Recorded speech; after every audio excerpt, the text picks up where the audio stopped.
हरे कृष्ण। हमने देखा किस प्रकार से भीम जो है वो सहस्त्रदल कमल के लिए कुबेर के धाम वैश्रवन गए और वहाँ से कुबेरों के साथ थोड़ा युद्ध करके, लेकिन अपनी पत्नी के लिए वो कई सारे सहस्त्र कमल दल लेकर के आए। कुबेर को भी जब पता चला कि भीम आए हैं और वो सहस्त्रदल कमल लेके जाना चाहते हैं, उन्होंने अपने सिपाहियों से कहा लेके जाने दो, उन्हें कोई फर्क नहीं पड़ता है। भीम लेकर के आए और द्रौपदी ने एक एक करके वो फूल जो थे युधिष्ठिर महाराज को दी। He was very happy, Bheem also was very happy.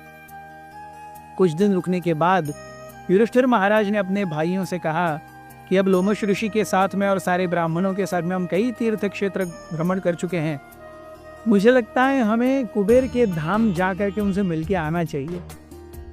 जैसे ही उन्होंने ये कहा वैसे ही आकाशवाणी हुई। आकाशवाणी में कहा गया, हे युधिष्ठिर, अभी आपका कुबेर के धाम आना सही नहीं है, अभी आप बद्रिकाश्रम जाइए।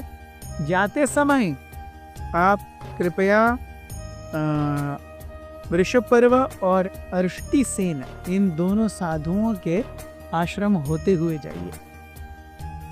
जब इस प्रकार से आकाशवाणी हुई तो लोमश ऋषि ने कहा कि अगर देवताओं की इच्छा नहीं है कि हम वहाँ जाएं, हम देवताओं के इच्छा को नकार नहीं सकते, उन्हें नजरअंदाज नहीं कर सकते, let us go to Badrikashram.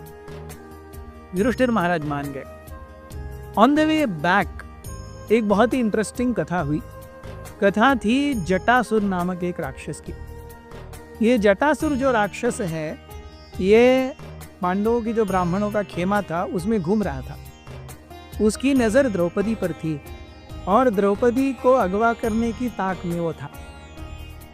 अब नीचे उतरते हुए भीम और घटोत्कच अनायास ही कई बार दिन में ऐसे ही घूमने चले जाते। They both would spend time together.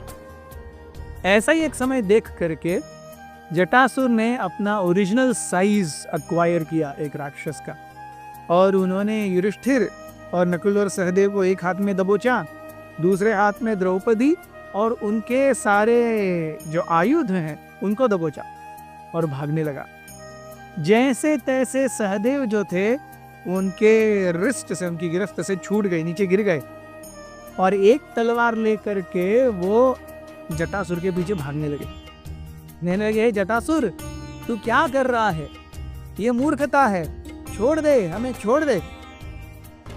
Yudhishthir महाराज ने देखा क्या हो रहा है, उन्होंने भी कहा, हे जटासुर, तुम तो अब तक हमारे बीच में एक ब्राह्मण के रूप में रह रहे थे, अचानक से ये बदलाव कैसे आ गया? और तुम एक राक्षस हो।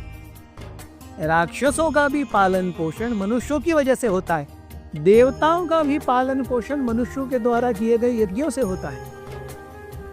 जब मनुष्य आकर के जानवरों को मारते हैं इसमें जंगलों में, ताकि जंगली जानवरों का नंबर चेक में रह सके, वही सारी चीजें तो राक्षस खाते हैं।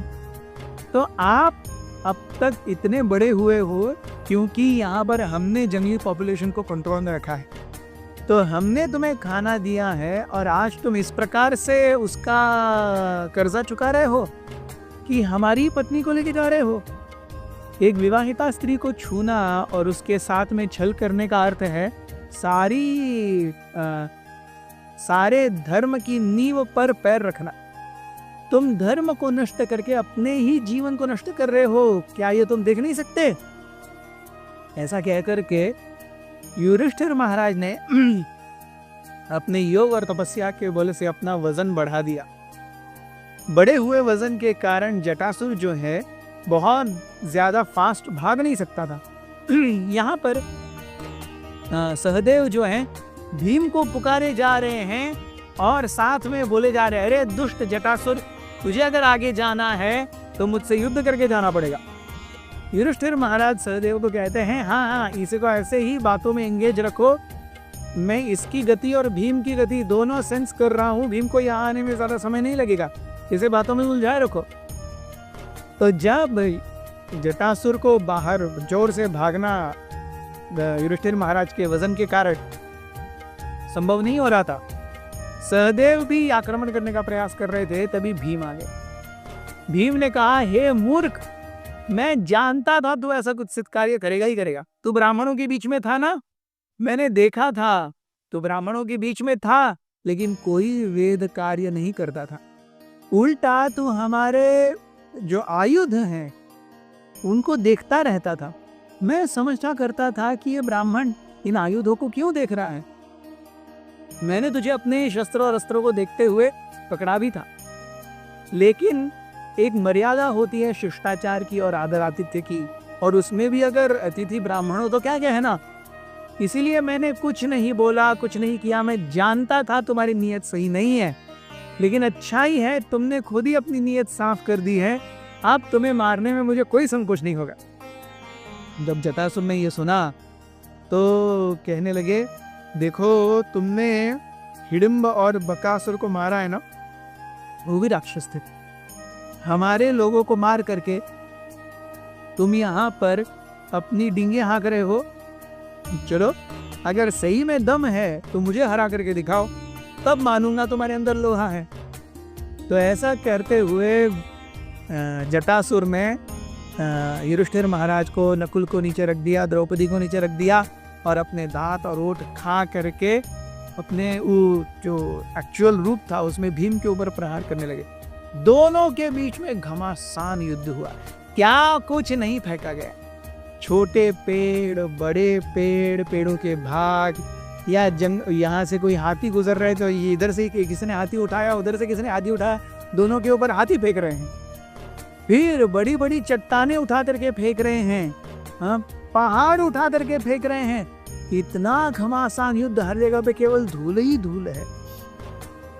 जब ये सब फेंक करके हो गया तो लात घूसे, तोड़ना मरोड़ना ये सब चलने लगा। कुश्ती के दाव पे चलने लगे। काफी समय होने के बाद में अंत में भीम ने अपनी दोनों हाथों को ऐसे मुक्के में बंधा और जटासुर की गर्दन पर प्रहार किया। गर्दन उसकी टूट गई और वो नीचे बैठ गया, कराहने लगा दर्द से। भीम ने उसके पीछे के पैर उठाए और मुंह के बल उसको धोबी पछाड़ करके थप्पड़ मार दिया। उसका मुंह फट गया और जटासुर जो है मर गया। भीम आए, भीम ने जटासुर को, फिर भी संतुष्ट नहीं था, भीम ने जटासुर के पूरे शरीर को अपने पैरों तले ऐसे मरोड़ा जैसे कोई धोबी कपड़ों को मरोड़ता है। फिर उसके सिर को हाथ लगा करके, धड़ को हाथ लगा करके सर अलग किया और ऐसे दूर फेंक दिया। और फिर युधिष्ठिर महाराज के सामने आए और नतमस्तक होकर उन्होंने वंदन किया। युधिष्ठिर महाराज ने भीम को आलिंगन किया। इस प्रकार से जटासुर की कथा समाप्त होती है। हरे कृष्ण। अथ श्री महाभारत कथा।